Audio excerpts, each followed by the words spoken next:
ನಿಜವಾದ ಶ್ರೀಮಂತರು ತಮ್ಮ ಸಕ್ಸಸ್ನ ಸೀಕ್ರೆಟ್ಗಳನ್ನ ಯಾವತ್ತೂ ಹೇಳಲ್ಲ ಗೊತ್ತಾ. ಅವರು ಬರೀ ಮೋಟಿವೇಶನಲ್ ಸ್ಪೀಚ್ ಕೊಡ್ತಾರೆ, ಹಾರ್ಡ್ ವರ್ಕ್ ಬಗ್ಗೆ ಹೇಳ್ತಾರೆ ಅಷ್ಟೇ. ಆದರೆ ಅವರು ದುಡ್ಡು ಮಾಡಿರೋದ್ರ ಹಿಂದಿರೋ ಅಸಲಿ ಕಾರಣವನ್ನ ಮಾತ್ರ ಬಾಯ್ಬಿಡಲ್ಲ. ಇವತ್ತು ನಾವು ಅಂಥದ್ದೇ 6 ಭಯಾನಕ ಸೀಕ್ರೆಟ್ಗಳ ಬಗ್ಗೆ ಮಾತಾಡೋಣ. ಇವು 500 ವರ್ಷಗಳ ಹಿಂದೆ ಮೆಕ್ಯಾವಳಿ ಬರೆದಿತ್ತು. ಎಷ್ಟರ ಮಟ್ಟಿಗೆ ಡೇಂಜರಸ್ ಅಂದ್ರೆ ಚರ್ಚ್ ಇದನ್ನ ಬ್ಯಾನ್ ಮಾಡಿತ್ತು, ಸರ್ಕಾರಗಳು ಸುಟ್ಟಾಕಿದ್ವು. ನಿಮಿಗ್ಗೊತ್ತಾ ಈ ಪ್ರಪಂಚದ ಅತಿ ದೊಡ್ಡ ಸುಳ್ಳು ಯಾವುದು ಅಂತ? ಆ ಸುಳ್ಳು ಬೇರೇನೂ ಅಲ್ಲ, ಕಷ್ಟಪಟ್ಟು ದುಡಿದ್ರೆ ಸಾಕು ಶ್ರೀಮಂತರಾಗ್ಬೋದು ಅನ್ನೋದು. ಆದ್ರೆ ನಿಜ ಏನಪ್ಪಾ ಅಂದ್ರೆ, ರಿಯಲ್ ಆಗಿ ಶ್ರೀಮಂತರಾದವರು ತಮ್ಮ ಸಕ್ಸಸ್ ಸೀಕ್ರೆಟ್ಸ್ನ ಯಾವತ್ತೂ ರಿವೀಲ್ ಮಾಡಲ್ಲ. ಅವರು ಮೋಟಿವೇಶನ್, ಹಾರ್ಡ್ ವರ್ಕ್ ಅಂತ ಹೇಳ್ತಾರೆ, ಆದ್ರೆ ತಮ್ಮ ಅಸಲಿ ಸ್ಟ್ರಾಟಜಿಗಳನ್ನ ಮುಚ್ಚಿಡ್ತಾರೆ. ಯಾಕೆ? ಒಂದು ವೇಳೆ ಆ ರಹಸ್ಯಗಳು ನಿಮ್ಗೂ ಗೊತ್ತಾದ್ರೆ ನೀವು ಅವರ ಥರನೇ ಆಗ್ಬಿಡ್ಬೋದು ಅನ್ನೋ ಭಯ. ಸೊ ಮೊದಲ ರಹಸ್ಯ ಪರ್ಸೆಪ್ಷನ್ ಬಗ್ಗೆ, ಅಂದ್ರೆ ಗ್ರಹಿಕೆ. ಜಗತ್ತು ನಮ್ಮನ್ನ ಹೇಗೆ ನೋಡುತ್ತೆ ಅನ್ನೋದನ್ನ ಕಂಟ್ರೋಲ್ ಮಾಡೋದು ಹೇಗೆ ಅನ್ನೋದರ ಬಗ್ಗೆ. ಮೊದಲನೇ ನಿಯಮ ಏನ್ ಹೇಳುತ್ತೆ ಅಂದ್ರೆ, ಸಿಂಹವಾಗಬೇಡಿ, ನರಿಯಾಗಿರಿ. ಯಾಕಂದ್ರೆ ನೀವು ಹೆಚ್ಚು ಕಾಣಿಸ್ಕೊಂಡಷ್ಟು ಬೇಗ ಟಾರ್ಗೆಟ್ ಆಗ್ತೀರಾ. ಇದರ ಅರ್ಥ ಏನು ಗೊತ್ತಾ? ಸಿಂಹ ಅದು ಗರ್ಜನೆ ಮಾಡುತ್ತೆ, ಎಲ್ಲರ ಅಟೆನ್ಷನ್ ತಗೊಳುತ್ತೆ, ಅದಕ್ಕೆ ಅದನ್ನು ಸುಲಭವಾಗಿ ಬೇಟೆಯಾಡ್ಬೋದು.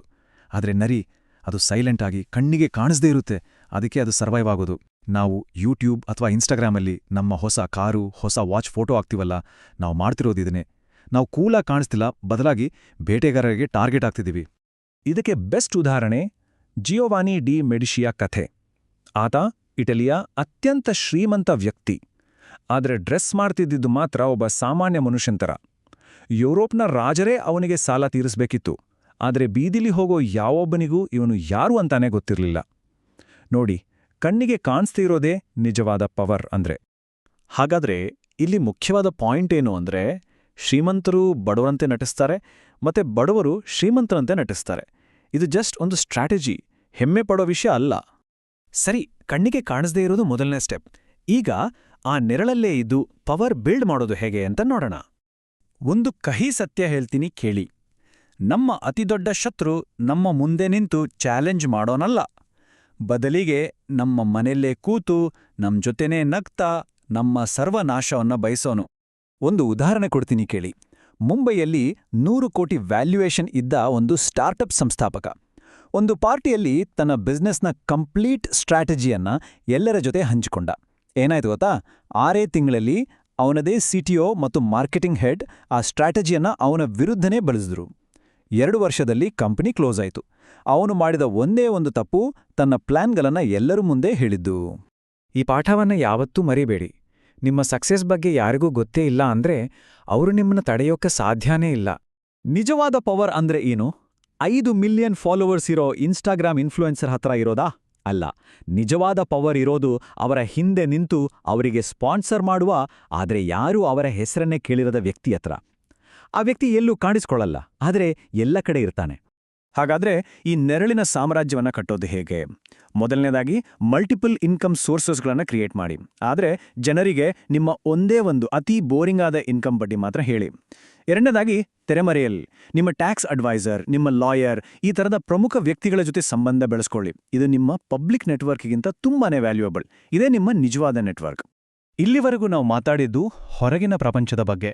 ಈಗ ನಾವು ಮೈಂಡ್ಸೆಟ್ ಬಗ್ಗೆ, ಅಂದ್ರೆ ಶೋ ಆಫ್ ಮಾಡೋದಕ್ಕಿಂತ ಸ್ಟ್ರಾಟಜಿ ಎಷ್ಟು ಮುಖ್ಯ ಅನ್ನೋದ್ರ ಬಗ್ಗೆ ಮಾತಾಡೋಣ. ಬೇಗ ಬಂದ ದುಡ್ಡು ಬೇಗ ಹೋಗುತ್ತೆ. ನಿಜವಾದ ಸಂಪತ್ತು ನಿಧಾನವಾಗಿ, ಸೈಲೆಂಟಾಗಿ, ಯಾವುದೇ ಅನೌನ್ಸ್ಮೆಂಟ್ ಇಲ್ಲದೆ ಬಿಲ್ಡ್ ಆಗುತ್ತೆ. ತಾಳ್ಮೆ ಅನ್ನೋದು ವೀಕ್ನೆಸ್ ಅಲ್ಲ, ಅದೊಂದು ಸ್ಟ್ರಾಟಜಿ.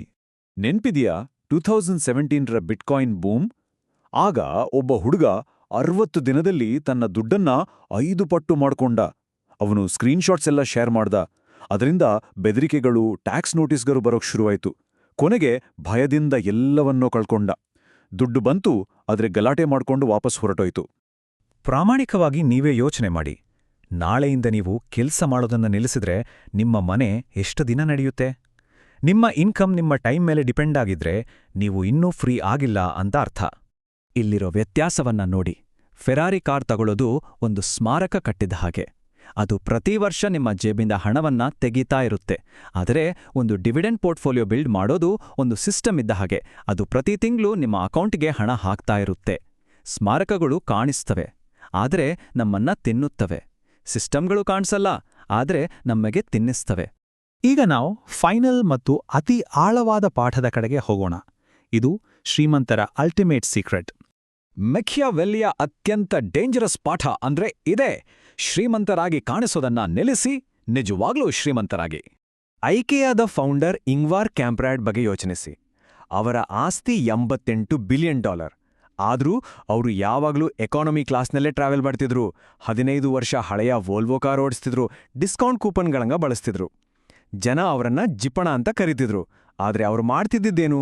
ಅನಾವಶ್ಯಕ ಅಟೆನ್ಷನ್, ಹೊಟ್ಟೆ ಕಿಚ್ಚು ಮತ್ತು ಅಪಾಯಗಳಿಂದ ತಮ್ಮನ್ನ ತಾವು ರಕ್ಷಿಸ್ಕೊಳ್ತಿದ್ರು. ಇಡೀ ಫಿಲಾಸಫಿಯನ್ನ ಒಂದೇ ಒಂದು ಲೈನ್ನಲ್ಲಿ ಹೇಳಬಹುದು: ದುಡ್ಡು ಸದ್ದು ಮಾಡುತ್ತೆ, ಸಂಪತ್ತು ಸೈಲೆಂಟ್ ಆಗಿರುತ್ತೆ. ಕೊನೆಯದಾಗಿ ಒಂದು ಯೋಚನೆ ಮಾಡಬೇಕಾದ ವಿಷಯ: ಯಾವಾಗ ನೀವು ಬೇರೆಯವರಿಗೆ ಪ್ರೂವ್ ಮಾಡೋದನ್ನ ನಿಲ್ಲಿಸ್ತಿರೋ, ಆಗ ನೀವು ನಿಮ್ಮನ್ನ ನೀವು ಇಂಪ್ರೂವ್ ಮಾಡ್ಕೊಳ್ಳೋಕೆ ಶುರು ಮಾಡ್ತೀರಾ. ನಿಜವಾಗ್ಲೂ ಶ್ರೀಮಂತರಾದವರಿಗೆ ಏನೂ ಪ್ರೂವ್ ಮಾಡೋ ಅಗತ್ಯನೇ ಇರೋದಿಲ್ಲ. ಹೇಗೆ ಅನ್ಸಿತು ಈ ಸೀಕ್ರೆಟ್ಸ್? ನಿಮ್ಮ ಯೋಚನೆಯನ್ನೇ ಬದಲಾಯಿಸಿತಾ? ಹಾಗಿದ್ರೆ ನಮ್ಮ ಈ ಪ್ರಯತ್ನಕ್ಕೆ ಒಂದು ಲೈಕ್ ಕೊಡಿ ಮತ್ತು ಇಂಥದ್ದೇ ಹೆಚ್ಚಿನ ವಿಷಯಗಳಿಗಾಗಿ ಸಬ್ಸ್ಕ್ರೈಬ್ ಮಾಡೋದನ್ನ ಮರಿಬೇಡಿ. ಮುಂದಿನ ವಿಶ್ಲೇಷಣೆಯಲ್ಲಿ ಮತ್ತೆ ಸಿಗೋಣ. ಅಲ್ಲಿವರೆಗೂ ಸೈಲೆಂಟಾಗಿ ಕೆಲಸ ಮಾಡಿ.